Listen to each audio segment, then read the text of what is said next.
types of things that are going to make that work. And what's interesting about that project is this is an economically driven project that will fix a brown site. So a brownfield site is a site that's already been used and has legacy pollution on it.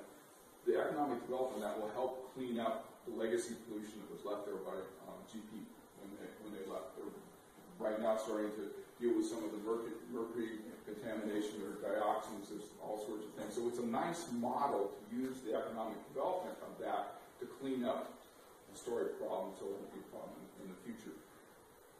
I've written quite a bit about that project. I think it has a much brighter future for the county. It's also, when you look at the critical areas ordinances and you look at a lot of planning things, where is Bellingham going to expand when population increases there? We don't want to do sprawl anymore. We know that's probably not the smartest thing to do. The most logical place is that 220-acre spot right next to where we already developed and create jobs there, affordable housing, transportation-oriented development where people can walk to work, or something novel like that, and not have to. And I understand it's commuting to jobs are worth it, but if I had my brothers, I'd like to have people live pretty close to where they work. I mean, that's just my sustainability biases. Yeah.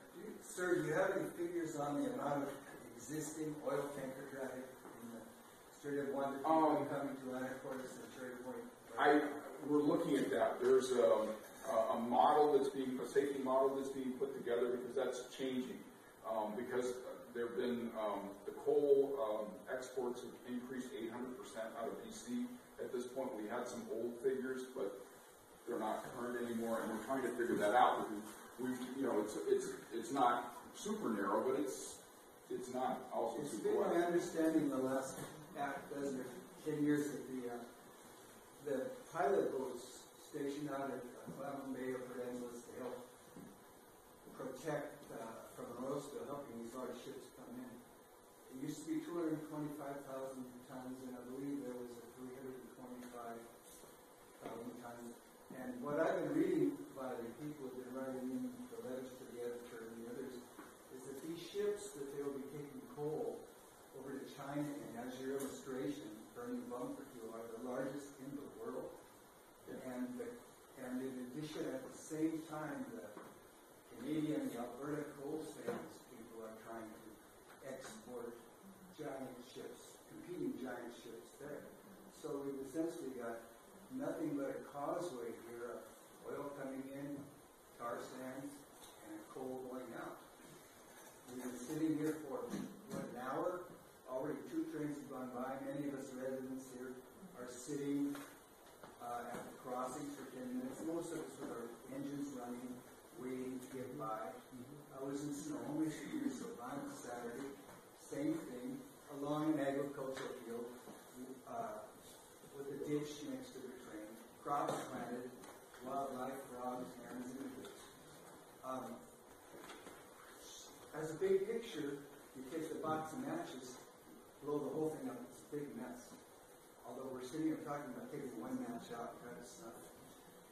Yeah, I suggest that the state legislators, representatives in the constituency should be made aware of the larger picture. And I think I've been working in nonprofit environmental field for, I'll call it 30 years. There's more coordination between groups at this point than I've seen in a long time because they recognize exactly what I'm talking about. That we're starting to cooperate across borders on this issue because we realize that the tar sand issue, even though it's up in Alberta, is our issue too because it's coming through the Salish Sea. And if those rare events that nobody wants to have happen, but you know what, they do happen.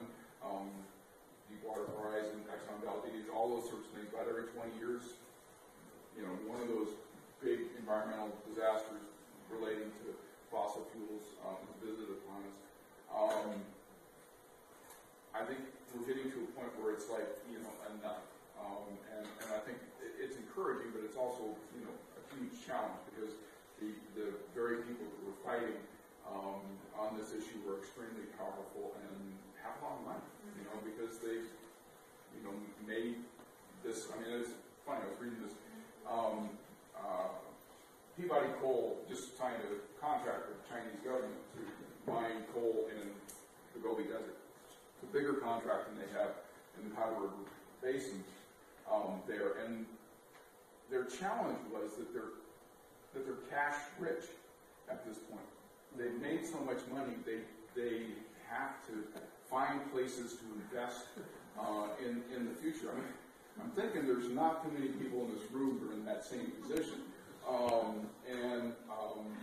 You know, at some point, it's like, you know, we have to figure out something, you know, to deal with that issue.